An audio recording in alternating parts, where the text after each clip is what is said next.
कि bell basically क्या होता है, what is bail? Bail has been defined under section 2(1)(b), है ना। सेक्शन 2(1)(b) में आप लोग बेयर एक्ट में देखिएगा उसको, सेक्शन 2(1)(b) में आपको बेल डिफाइन किया गया, ठीक है।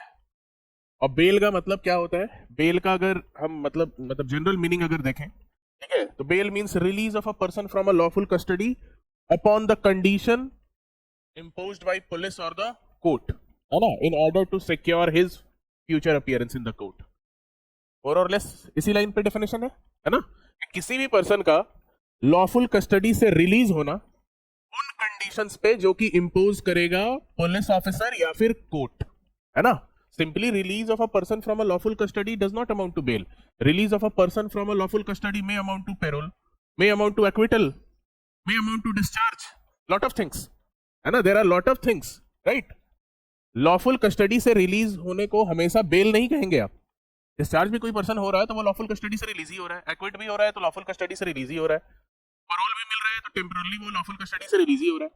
बेल क्या है? तो बेल है कि release of a person from a lawful custody upon conditions imposed by police officer और court and in order to secure his future appearance in the court, ठीक है, कि वो फ्यूचर में जब भी जरूरत हो कोर्ट को, उस समय कोर्ट के सामने वो अपीयर करे, अवेलेबल रहे, तब हम कहेंगे कि वहां पे बेल दिया जा रहा है ना। तो बेल में आपको 3 फीचर्स आ जाते हैं, ठीक है। डेफिनेशन सेक्शन के वक्त भी हम लोग देखे थे, है ना, कि एक तो हो गया release from lawful custody, lawful custody से रिलीज होना।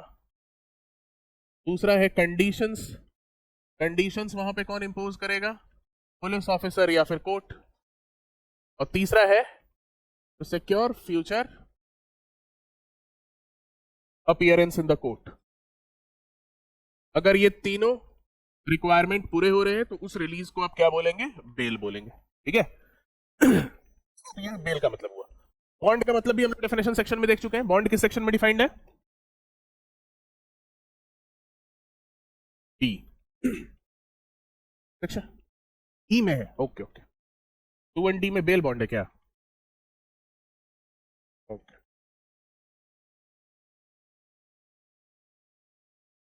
सेक्शन 2(1)(e) बॉन्ड, ठीक है, राइट। बॉन्ड का मतलब भी हम लोग पहले देख चुके हैं। बॉन्ड क्या हुआ कि जो बेल मिलता है, तो आपको बेल मिलता है उसमें आपको सिक्योरिटी देना पड़ता है ना। अभी आप सिक्योरिटी देते हैं किस लिए? ये इंश्योर करने के लिए कि फ्यूचर में जब भी कोर्ट बुलाएगा हम अवेलेबल रहेंगे। अगर आप अवेलेबल नहीं होते तो आपका सिक्योरिटी फोरफिट हो सकता है ना। तो जो भी राइट, जो भी आपको बेल मिलता है वो या तो बॉन्ड पे मिलता है या फिर बेल बॉन्ड पे मिलता है, ठीक है। बॉन्ड का मतलब क्या हुआ? Personal undertaking. Bond means personal undertaking. यहां पे आप पर्सनल अंडरटेकिंग देते हैं without surety.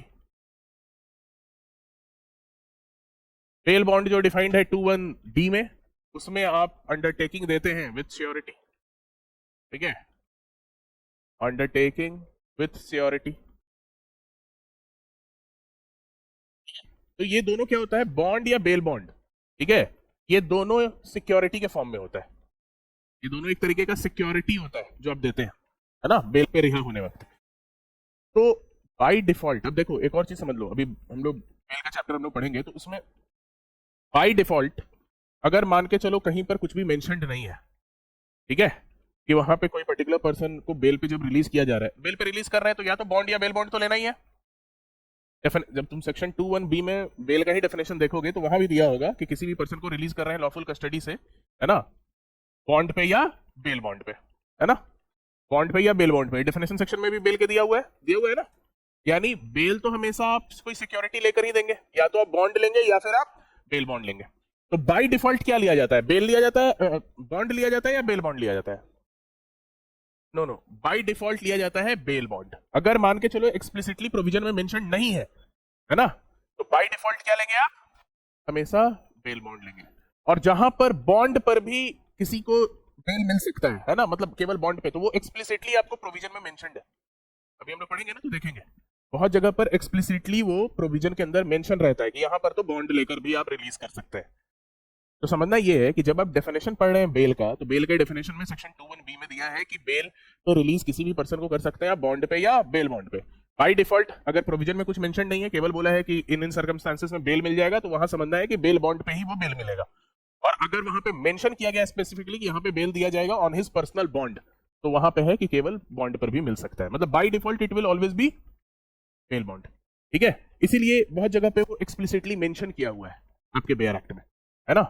And no doubt देखो कोर्ट के पास भी आपको डिस्क्रिशन होता है, बट लाइक बाय डिफॉल्ट आपको बेल बॉन्ड ही लेना होता है। ठीक है, कहीं कहीं पे एक्सप्लिसिटली मेंशन किया हुआ है ना, अभी हम लोग देखेंगे तो पता चलेगा उसमें। तो बेल का टॉपिक स्टार्ट करने से पहले बेल बॉन्ड और बेल बॉन्ड ये तीन टर्म आपका क्लियर होना चाहिए, और ये हम लोग पहले भी डेफिनेशन सेक्शन में भी हम लोग इन चीजों को पढ़े थे, तो ये क्लियर है। ठीक है, बॉन्ड क्या हुआ, पर्सनल अंडरटेकिंग, बेल बॉन्ड क्या हुआ, अंडरटेकिंग विद श्योरिटी। ठीक है, और बेल जो मिलता है वो या तो बॉन्ड पे मिलता है या बेल बॉन्ड पे, यानी ये बॉन्ड और बेल बॉन्ड क्या है, एक तरीके का सिक्योरिटी है ना। बाय डिफॉल्ट बेल हमेशा बेल बॉन्ड पे मिलता है ना, मतलब आपको बेल बॉन्ड श्योरिटी वहां लाना होता है, और नहीं तो कहीं कहीं पे पर्सनल अंडरटेकिंग केवल बॉन्ड पे भी आपको बेल मिल सकता है, तो वो एक्सप्लिसिटली प्रोविजन में आपको मेंशन किया गया है बेल चैप्टर के अंदर कि कहां पे केवल बॉन्ड पर भी आपको बेल मिल सकता है। ठीक है, तो ये इधर का चैप्टर स्टार्ट करते हैं। ये टर्म्स क्लियर है, किसी को डाउट इसमें, बेल बॉन्ड में? Okay right. अब देखो ये जो चैप्टर है इसका बेसिकली पर्पस क्या है, what is the objective behind this chapter,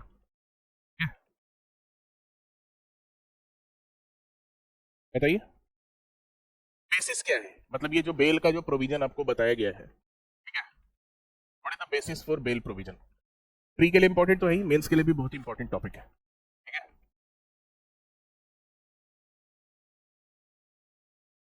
yes, what is the basis for bail provisions.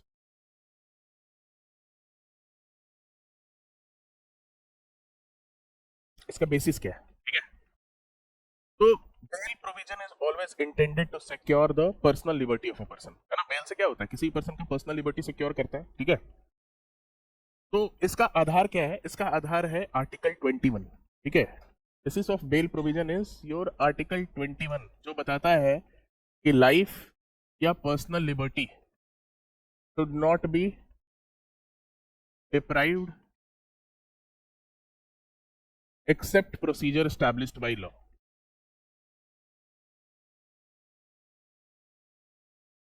Except procedure established by law.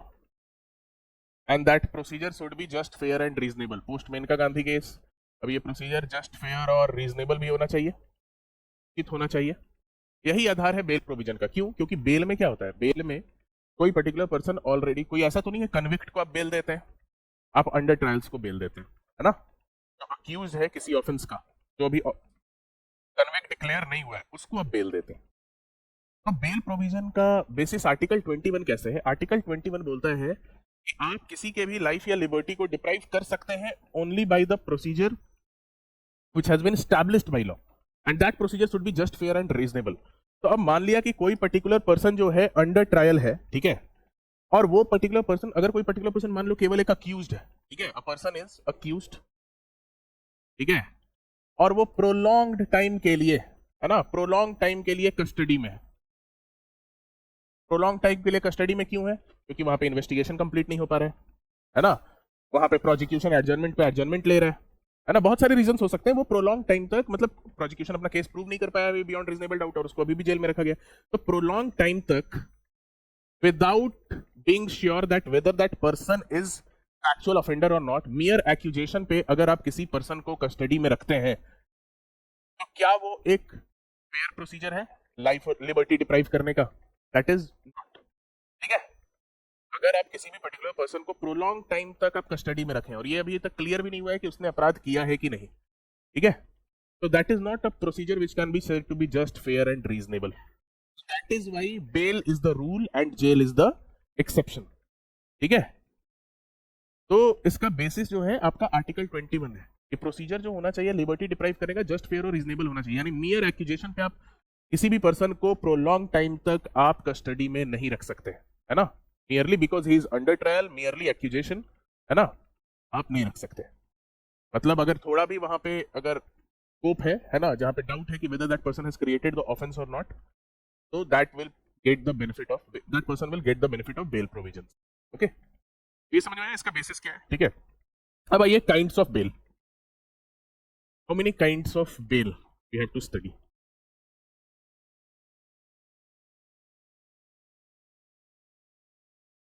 तो इसमें आपको एक होता है डिफॉल्ट बेल ना, एक तो डिफॉल्ट बेल होता है जो हम लोग पहले ही पढ़ चुके हैं, इसको अब पढ़ने की जरूरत नहीं है, बस अभी रेफर बता देंगे।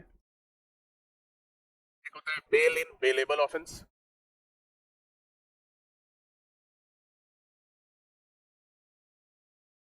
होता है bail in non bailable offence,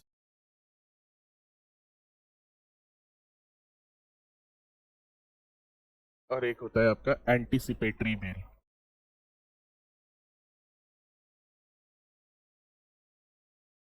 अब देखो डिफॉल्ट बेल के बारे में हम लोग सेक्शन 187 में पढ़ चुके हैं,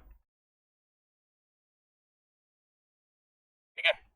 सेक्शन 187 में हम लोग पढ़ चुके हैं ना कि कोई भी पर्टिकुलर पर्सन जो है उसको अगर आपने जो है पेंडिंग द इन्वेस्टिगेशन उसको अगर आपने कस्टडी में रखा हुआ है, ठीक है, और वो अगर ऑफेंस है punishable with more than 10 years life imprisonment और डेथ पेनल्टी, तो पेंडिंग द इन्वेस्टिगेशन, तो पेंडिंग द इन्वेस्टिगेशन आप उसको कब तक कस्टडी में रख सकते हैं? Maximum 90 days. 90 डेज के बाद अगर कोई सब्सटेंशियल ग्राउंड नहीं है उसको आगे रखने का तो he will be entitled to default bail, और अगर ऑफेंस 10 ईयर से कम के लिए पनिशेबल है तो वहां पे 60 डेज, है ना। तो डिफॉल्ट बेल का प्रोविजन तो हम लोग पहले ही सेक्शन 187 में पढ़ चुके हैं, यहाँ पे फिर से उसको रिपीट करने का जरूरत नहीं है। यहाँ पे 60 डेज और 90 डेज तो इन्वेस्टिगेशन में जो टाइम पीरियड होता है उस समय किसी पर्टिकुलर पर्सन को पुलिस कस्टडी या जुडिशियल कस्टडी में रखना होता है, and after that he will be entitled to default bail, है ना, अगर कोई सफिशिएंट ग्राउंड नहीं है तो। अगेंस्ट इन्वेस्टिगेशन में कोई सब्सटैंशियल कोई एविडेंस नहीं मिला है, ठीक है, pending the investigation he can be kept in custody only for this much time, after that he becomes entitled to default bail. अब मेन पढ़ना हम लोग को है ये तीन, तो आज के क्लास में तीनों हम लोग देखेंगे। पहले हम लोग देखते हैं bell in bailable offence.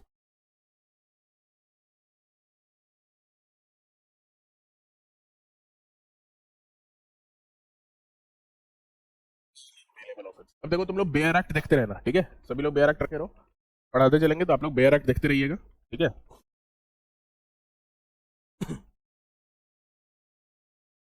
478 478 talks about bail in bailable offence, ठीक है। तो 478 में क्या क्या बताया गया है, ठीक है। 478 बताता है आपको bail in bailable offence, section 470, section number भी याद रखिएगा ये, सीआरपीसी में 436 था। अब देखो बेल इन बेलेबल ऑफेंस, अब एक टॉपिक हम लोग इसके बाद देखेंगे bail in non bailable offence. नाम से तो लग रहा है बेलेबल ऑफेंस और नॉन बेलेबल ऑफेंस के सेक्शन में डिफाइंड है 21C। 21C में एक ही में बेलेबल और नॉन बेलेबल दोनों है। बेलेबल बोला है कि फर्स्ट शेड्यूल में जो बेलेबल है वो बेलेबल है, बाकी सब नॉन बेलेबल है ना, डिफिनेशन बस इतना ही है। तो bail in bailable offence, bail in non bailable offence. अब देखो ये टर्म थोड़ा जो है एक मिसनोमर टाइप का है, bail in non bailable offence, जब नाम ही है नॉन बेलेबल ऑफेंस तो उसमें क्यों बेल दे रहे हो? तो इसीलिए पहले ये समझना है कि बेलेबल ऑफेंस में भी बेल मिल सकता है और नॉन बेलेबल ऑफेंस में भी बेल मिल सकता है ना। नॉन बेलेबल ऑफेंस नाम से लग रहा है नॉन बेलेबल, बेल नहीं मिलेगा, ऐसा नहीं है, बेल उसमें भी मिल सकता है। फर्क क्या होता है कि बेलेबल ऑफेंस में बेल मिलता है as a matter of right, है ना, बेलेबल ऑफेंस में बेल मिलता है as a matter of right. Non bailable offence में बेल मिलता है at the discretion of the court, वहां पे कोर्ट का डिस्क्रिशन होता है, बट बेल दोनों में मिलता है आपको, है ना। अब कोर्ट वो डिस्क्रिशन कैसे एक्सरसाइज करेगा उस पर बहुत सारे सुप्रीम कोर्ट के जजमेंट्स हैं, है ना, आज की क्लास में देखेंगे वो सब हम लोग, ठीक है। बहुत सारे गाइडलाइंस हैं किस तरीके से वो डिस्क्रिशन एक्सरसाइज करना है, तो ये क्लियर होना चाहिए। बेल बेलेबल ऑफेंस में मिलता है, नॉन बेलेबल ऑफेंस में मिलता है। बेलेबल ऑफेंस में वो अधिकार है आपका, राइट है, अगर आप सिक्योरिटी वहां देने के लिए तैयार हैं, सिक्योरिटी मतलब बॉन्ड बेल बॉन्ड जो भी है वो सिक्योरिटी देने को अगर आप रेडी हैं तो आपको बेल मिलेगा ही मिलेगा, ठीक है। और नॉन बेलेबल ऑफेंस में वो कोर्ट का डिस्क्रिशन है, वहां आपका अधिकार नहीं है, आप बस अप्लाई कर सकते हैं बेल के लिए, कोर्ट का डिस्क्रिशन है वो आपको बेल देगा या नहीं। तो पहले हम लोग देख रहे हैं बेल इन बेलेबल ऑफेंस, है ना। तो मान लो कोई पर्टिकुलर पर्सन बेलेबल ऑफेंस के लिए, ठीक है, अक्यूज है, ठीक है, और उसको अरेस्ट या डिटेन किया हुआ है विदाउट वारंट, ठीक है। If a person is accused of bailable offence, he is arrested or detained without warrant,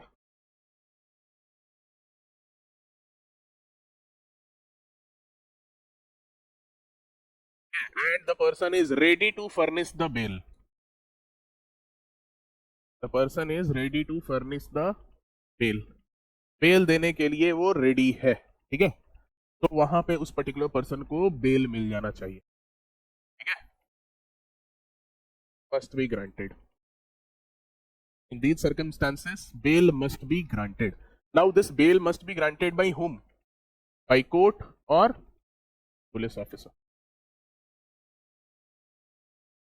If the person has been arrested in bailable offense, arrested or detained without warrant, ठीक है, and he is ready to furnish the bail, अगर वो arrested या detained है with warrant तो वहां पे तो आप कोर्ट ही से उसको मिलेगा बेल, है ना।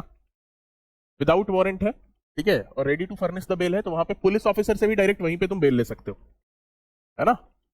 पुलिस ऑफिसर से भी आप वहीं पर बेल ले सकते हैं, क्योंकि देखिए आप जब अरेस्ट का चैप्टर पढ़ रहे थे वहां पे देखे थे एक पुलिस ऑफिसर के ऊपर एक मैंडेटरी ड्यूटी होता है सेक्शन 47 में, है ना।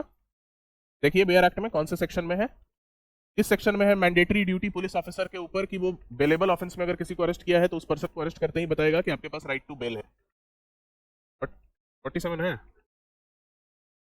यस 47, है ना, mandatory duty to inform the arrested person about his right to bail,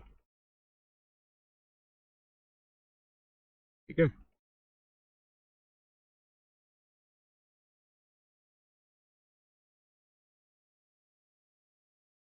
ठीक है, तो bail must be granted in these circumstances, है ना, it can not be denied, ठीक है।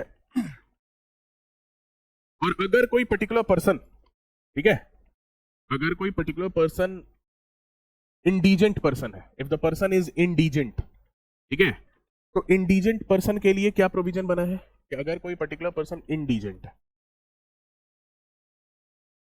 And he is not able to furnish the bail, तो indigent person को क्या यहां पे बेनिफिट मिलता है, देखिए, ठीक है, 1 सप्ताह के बाद जो भी हो, इंडीजेंट पर्सन को बेल पे आप कैसे रिहा करते हैं,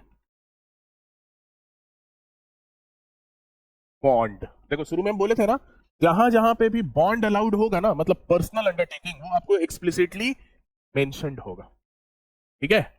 वहां जहां पे भी पर्सनल अंडरटेकिंग पे आप रिलीज हो सकते हैं वो एक्सप्लिसिटली प्रोविजन में मेंशन्ड है। आगे भी देखिएगा बहुत जगह पे, जैसे बेल बेल बॉन्ड पे ही मिल सकता है, बॉन्ड पे ही मिल सकता है, बट जनरली वो मिलता है बेल बॉन्ड पे ही, आपको श्योरिटी लाना होता है। कुछ कुछ सर्कमस्टांसेस में पर्सनल अंडरटेकिंग अलाउड है, जैसे एक अभी आपने देखा यहाँ पे इंडीजेंट पर्सन, है ना, राइट। तो ये सब नोट करके रखिएगा, मेंस में ही पूछ सकता है कि मतलब किन किन लोगों को जो है बॉन्ड पे, किन किन को बेल बॉन्ड पे रिहा किया जाता है, ऐसा क्वेश्चन में कहीं पे कोई एक पार्ट क्वेश्चन का ऐसा पूछ सकता है, ध्यान रखेंगे ये सब, ठीक है। तो इंडीजेंट पर्सन को जो है रिलीज किया जा सकता है, रिलीज और डिस्चार्ज ऑन बॉन्ड, ठीक है, इंडीजेंट को, ठीक है। इंडीजेंट पर्सन कौन कहलाता है, तो इंडीजेंट पर्सन वो कहलाएगा who is unable to furnish the security within 1 week, है या 7 डेज लिखा हुआ है, वीक लिखा है ना, from the date of arrest 1 week, है ना, unable to furnish security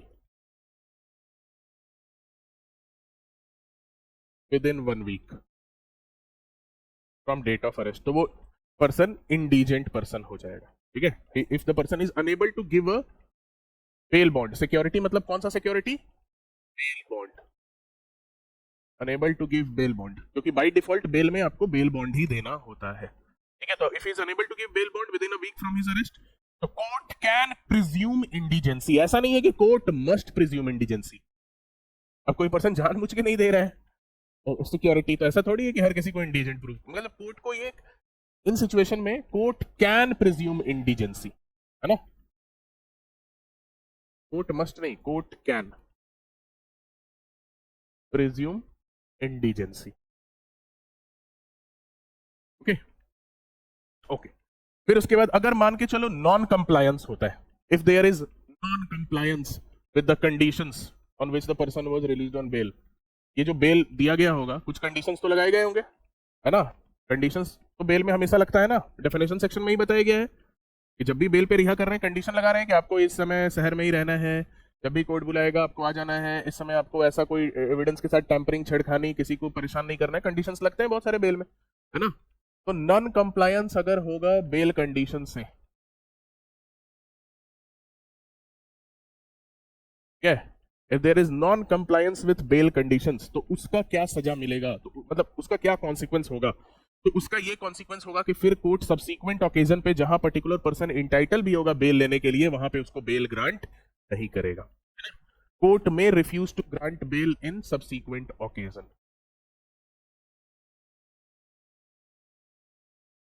to grant bail in subsequent occasion.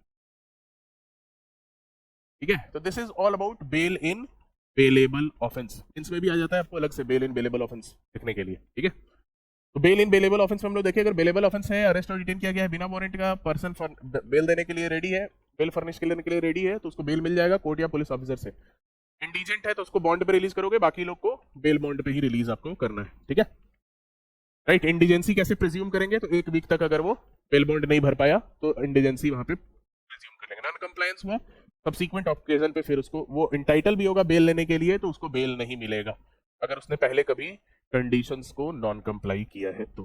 ठीक है, उसके बाद ये नेक्स्ट सेक्शन पे, ये 478 था. Next is 479 under trial prisoners. Under trial prisoners अगर कुछ पर्टिकुलर टाइम पीरियड तक अगर अपना, अंडर ट्रायल प्रिजनर का मतलब समझ रहे हो ना, अंडर ट्रायल प्रिजनर का मतलब क्या हुआ, जो जिनके लिए ऊपर अभी इन्वेस्टिगेशन ही चल रहा है या इंक्वायरी ही चल रहा है, ट्रायल ही चल रहा है, मतलब दे ना ही उन लोगों का कन्विक्शन मतलब डिसाइड हुआ है, ना ही इनोसेंस डिसाइड हुआ है, मतलब कुछ डिसाइड ही नहीं हुआ है, अंडर ट्रायल है. तो अंडर ट्रायल प्रिजनर्स के लिए ये प्रोविजन ऐड किया गया था बीएनएसएस में, सीआरपीसी में ऐड किया गया था अमेंडमेंट से. ठीक है, इसमें तो इंपोर्ट कर लिया गया डायरेक्टली. तो अंडर ट्रायल प्रिजनर्स को थोड़ा कुछ बेनिफिट दिया जाता है ना, कि अगर एक सर्टेन टाइम पीरियड तक अगर वो जेल टर्म बिता चुके हैं, है ना, बिहाइंड द बार्स, तो फिर उसके बाद they become entitled to be released on bail, है ना.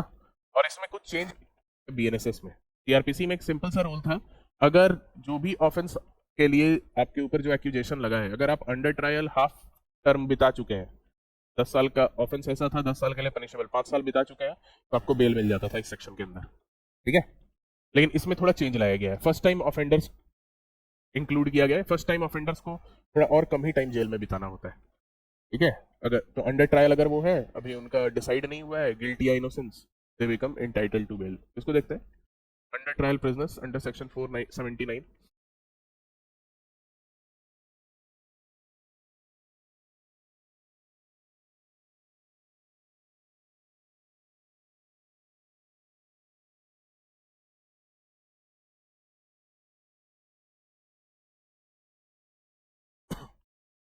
Under trial prisoners.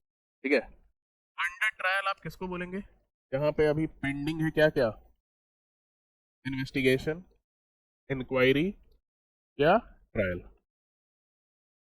ठीक है, they will be called as under trials. ठीक है, जिनका अभी इन्वेस्टिगेशन ही चल रहा है या फिर इंक्वायरी ही चल रहा है या फिर ट्रायल ही चल रहा है ना, सालों से, तो they will be called as under trials. ठीक है, अब इसमें कुछ कुछ कंडीशंस हैं. पहला कि ये जो अंडर ट्रायल है, ये लोग कोई ऐसा ऑफेंस नहीं किए हों, offence not punishable with death और life imprisonment, not punishable with death और लाइफ इम्प्रिजनमेंट. अगर वो ऑफेंस डेथ और लाइफ इम्प्रिजनमेंट वाला अगर किए होंगे, तब तो वो इसका बेनिफिट उठा ही नहीं सकते इस सेक्शन का, है ना. Offence should not be punishable with death और लाइफ इम्प्रिजनमेंट. ठीक है, तभी उसको इस सेक्शन का बेनिफिट मिलेगा. अब इस सेक्शन के अंदर क्या बेनिफिट कन्फर किया गया है, तो इस सेक्शन के अंदर बेनिफिट आपको कन्फर किया गया है कि 1/2, है ना, जिस भी अंडर ट्रायल ने 1/2 ऑफ द मैक्सिमम पीरियड, है ना, मैक्सिमम पीरियड बिता लिया है ऑफ द ऑफेंस, है ना, of the offence for which they are accused, है ना. अंडर ट्रायल ने 1/2 of the maximum period of the offence for which they are accused अगर बिता लिया है, they become entitled to be released on bail. ठीक है, तो उनको जो है फिर रिलीज किया जा सकता है. फर्स्ट टाइम ऑफेंडर्स के लिए, ठीक है, फर्स्ट टाइम ऑफेंडर्स के लिए आपको है अंडर ट्रायल जो फर्स्ट टाइम के लिए 1/4 है या 1/3 है, 1/3. ठीक है, 1/3 of maximum period of the offence. और यहां पे भी देखोगे 1/3 वालों के लिए बॉन्ड पे उनको रिलीज कर देना होता है या बेल बॉन्ड पे, बॉन्ड ठीक है, और इन लोगों को बेल बॉन्ड पे, जहां पे नहीं मेंशन्ड है वहां पे बेल बॉन्ड पे ही रिलीज करना है, जहां मेंशन्ड है बॉन्ड वहां पे बॉन्ड पे रिलीज कर सकते हैं। बॉन्ड मतलब पर्सनल अंडरटेकिंग, ठीक है, राइट।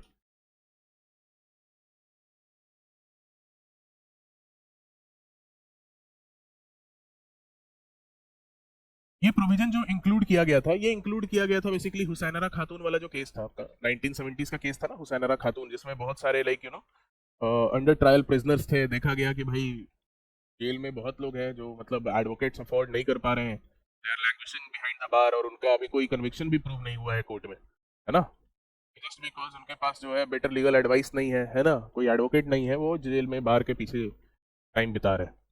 तो इसीलिए ये प्रोविजन इंक्लूड किया गया था। तो सैनरा खातून में जो गाइडलाइंस दिए गए थे, रिकमेंडेशंस दिए गए थे, उसी के आधार पे सेक्शन 436A है ना, 438 है या 6 है, 436A सीआरपीसी में इसको इंट्रोड्यूस किया गया था, है ना, वो सारे रिकमेंडेशंस को ध्यान में रखते हुए, ठीक है। बट ये 1/3 वाला बात जो है ये बीएनएसएस से ही लाया गया है ना, ये इंट्रोड्यूस किया गया है 1/3 वालों का कॉन्सेप्ट, न्यूली इंट्रोड्यूस्ड किया गया है बाय बीएनएसएस। 1/2 वाला तो उसमें भी था, सीआरपीसी में भी था, ये यहाँ पे था, ठीक है। अब इसमें देखो ये प्रोविजन में और भी बहुत चीजें हैं जो आपके प्रिलिमिनरी एग्जाम के पॉइंट ऑफ व्यू से काफी इंपॉर्टेंट हो सकता है, मेंस के लिए भी इससे आ सकता है, ठीक है, प्रीलिम्स के लिए भी। अब जब भी आप रिलीज कर रहे हैं, है ना, रिलीज ऑफ अंडर ट्रायल्स, है ना, अंडर सेक्शन कौन सा है, 479 है ना, 479, जब भी आप इस सेक्शन के अंदर किसी भी पर्टिकुलर पर्सन को रिलीज कर रहे हैं, ठीक है, तो वहां पे public prosecutor must be heard. वहां पे आप डायरेक्टली रिलीज नहीं कर देंगे, मतलब जब भी आप बेल बॉन्ड पे या बॉन्ड पे जिसको भी रिलीज कर रहे हैं तो PP must be heard. Victim को भी तो राइट दोगे ना अपोज करने के लिए, पीपी जो है विक्टिम को रिप्रेजेंट कर रहा है, पब्लिक प्रोसिक्यूटर विक्टिम को रिप्रेजेंट कर रहे हैं, विक्टिम के पास भी तो राइट होना चाहिए, विक्टिम है उसके पास भी राइट होना चाहिए अपोज करने के लिए। तो अगर पब्लिक प्रोसिक्यूटर कुछ वहां पे कंडीशंस दिखा पाया, ठीक है, कि भाई इन लोगों को रिलीज नहीं करना चाहिए, इनके अगेंस्ट पर्याप्त सबूत है, बस इन ट्रायल पेंडिंग है because due to other reasons, but सबूत तो पर्याप्त है ना, अगर कोई, तो पीपी को एक अपॉर्चुनिटी दिया जाता है अपोज करने के लिए, है ना, इनके बिल को, लेकिन बिना पीपी को अपॉर्चुनिटी दिए आप रिलीज नहीं कर सकते अंडर अंडर ट्रायल्स को, है ना। अंडर ट्रायल्स को जब भी रिलीज कर रहे हैं public prosecutor must be heard because right of victim is also involved in this particular case, तो ये ध्यान में रखिएगा, ये प्रोसीजरल रिक्वायरमेंट भी पूरा करना होता है, चाहे वो फर्स्ट टाइम ऑफेंडर हो चाहे वो फर्स्ट टाइम ऑफेंडर नहीं भी हो, राइट, इन केसेस में। फिर उसके बाद मैक्सिमम पीरियड जो है सेक्शन में दिया होगा कि जो मैक्सिमम पीरियड किसी भी ऑफेंस का होता है ना, मैक्सिमम पीरियड ऑफ इंप्रिजनमेंट किसी भी ऑफेंस का प्रिस्क्राइब्ड है, वो अगर बीत गया अंडर ट्रायल में ही, है ना, तब तो वो पर्सन शैल बी रिलीज्ड।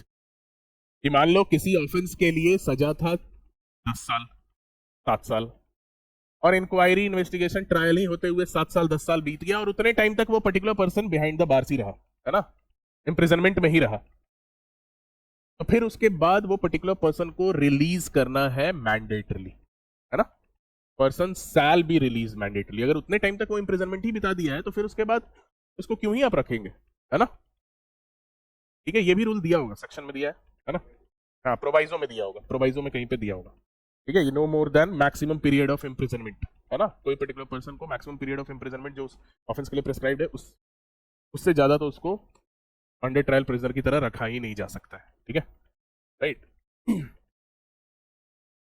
अगर कोई पर्टिकुलर पर्सन ने मल्टीपल ऑफेंसेस किया हुआ है, ठीक है, अगर कोई पर्टिकुलर पर्सन मल्टीपल ऑफेंसेस के लिए अक्यूज है तो उसको फिर आप रिलीज नहीं करते इस सेक्शन के अंदर, ठीक है, भले वो अंडर ट्रायल है बट उसने मल्टीपल ऑफेंस किया है, एक से ज्यादा ऑफेंस उसने किया हुआ है, that person shall not be released under this particular section, ठीक है। और इस सेक्शन के अंदर जो सबसे इंपॉर्टेंट बात दिया गया है, एक ड्यूटी इंपोज किया गया है सुपरिटेंडेंट ऑफ जेल पे, ये बहुत इंपॉर्टेंट है ये part, duty upon superintendent of jail.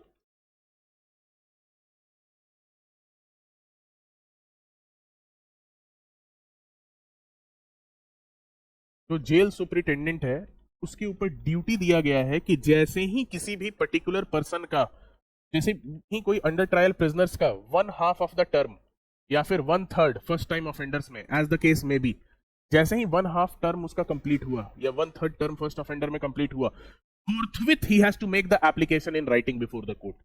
उसको उसी वक्त एप्लीकेशन देना है राइटिंग में कि इनको रिलीज कर दिया जाए। ये रिकमेंडेशन हुसैनरा खातून वाले केस में दिया भी गया था सुप्रीम कोर्ट द्वारा, है ना, और इसलिए इसको इंक्लूड भी किया गया है, क्योंकि अंडर ट्रायल जो लोग हैं उसमें तो बहुत लोगों के पास कोई एडवोकेट, कोई साधन है ही नहीं, कैसे पता करेंगे आप? इसके लिए बेटर है कि आप जेल सुपरिटेंडेंट के ऊपर ये ड्यूटी दीजिए, उसको तो पता होना चाहिए ना कौन अंडर ट्रायल है, नहीं है, कब से कौन जेल में टाइम बिता रहा है, उसके पास तो सारा लिस्ट है, तो ये ड्यूटी उसके ऊपर होना चाहिए कि अगर 1/2 टर्म अगर किसी पर्सन का कंप्लीट हो चुका है और अभी भी पेंडिंग है इंक्वायरी या ट्रायल उसके अगेंस्ट, तो वहां पे आप कोर्ट को एप्लीकेशन दीजिए राइटिंग में कि this person shall be release. तो this is the mandatory duty which has been imposed upon jail superintendent, ठीक है, तो ये ध्यान में रखिएगा वहां पे, ओके। और ये जो भी हो 1/2 या 1/3, ये कैलकुलेट करने में वो सारे टाइम पीरियड जो कि अक्यूज्ड द्वारा मतलब जो भी डिले कॉज हुआ है, किसी भी इंक्वायरी, इन्वेस्टिगेशन या ट्रायल में जो भी डिले कॉज हुआ है बाय द अक्यूज्ड, है ना, अक्यूज्ड के इंस्टेंस पे जो डिले कॉज हुआ है that will not be counted, है ना, इन काउंटिंग दिस 1/2 और 1/3। ये 1/2 या 1/3 जब भी काउंट हो रहा है तो जो अक्यूज ने अपना टैक्टिकल डिले किया है ना, टैक्टिक्स अपना के, उसको आप काउंट नहीं करते, ठीक है। तो अंडर ट्रायल प्रिजनर्स में ध्यान क्या रखना है कि ये प्रोविजन जो है आपको इंक्लूड हुआ था on the recommendation of the supreme court, ठीक है, क्योंकि बहुत सारे केसेस 1970s में देखा गया कि भाई बहुत सारे केसेस में जो है लीगल काउंसिल नहीं है, किसी के पास एडवोकेट नहीं है, पर्सन जो है लैंग्वेज कर रहा है behind the jails for a longer period of time pending the trial. कभी भी कोई अंडर ट्रायल प्रिजनर है और उसने अगर ऑफिस ऐसा ऑफेंस नहीं किया है जो कि पनिशेबल हो लाइफ इंप्रिजनमेंट से या डेथ पेनल्टी से, ठीक है, तो 1/2 बिता लिया है तो उसको जो है रिहा किया जा सकता है। 1/2 किसका? जो ऑफेंस उसने किया है उसका जो प्रेस्क्राइब्ड मैक्सिमम पनिशमेंट है उसका 1/2, और फर्स्ट टाइम में 1/3। रिलीज जब भी कर रहे हैं तो पीपी को आप जरूर से सुनेंगे, पीपी मस्ट बी हर्ड, मतलब पीपी को अपॉर्चुनिटी देना है पब्लिक प्रोसिक्यूटर को कि वो उनके बेल को अपोज कर सके, और ड्यूटी कास्ट किया गया है सुपरिटेंडेंट ऑफ जेल पे, जैसे ही 1/2 1/3 जो भी टाइम कंप्लीट होगा उसके बाद आप एप्लीकेशन राइटिंग में देंगे कोर्ट को, ठीक है। किसी भी सर्कमस्टेंस में मैक्सिमम पीरियड ऑफ इम्प्रिजनमेंट जो उस ऑफेंस के लिए प्रेस्क्राइब्ड है, जिसका वो अक्यूज्ड है, उससे ज्यादा तो आप उसको जेल में रख ही नहीं सकते, ठीक है, वो gross violation of human right माना जाएगा, ओके। चलिए, राइट, ओके। तो कौन कौन से लोग इस अंडर ट्रायल प्रिजनर्स में कौन कौन लोग इंटाइटल नहीं होते हैं बेल के लिए, जो डेथ और लाइफ इम्प्रिजनमेंट किए हों, अगर मान के चलो देखना हो कौन कौन से लोग नहीं इंटाइटल होते हैं, तो एक मल्टीपल ऑफेंस वाले भी, है ना, और एक जो है जिनको पब्लिक प्रोसिक्यूटर ने सेटिस्फाई कर दिया कि भाई इन लोगों का बेल पे रिलीज नहीं होना चाहिए, तो वैसे अंडर ट्रायल प्रिजनर को रिलीज नहीं करते, है ना, पब्लिक प्रोसिक्यूटर को इसलिए अपॉर्चुनिटी देते हो ना। तो under trial prisoners who can not B released under section 479 will not get the benefit of section 479 are those who are accused of an offense punishable with death or life imprisonment or they are accused of multiple offense, है ना, तो उन लोगों को इस section का benefit मिलेगा ही नहीं, ठीक है। और इस सेक्शन का अगर बेनिफिट मिल भी रहा है तो उस पर रोक लगा सकता है कौन? पब्लिक प्रोसिक्यूटर, ठीक है।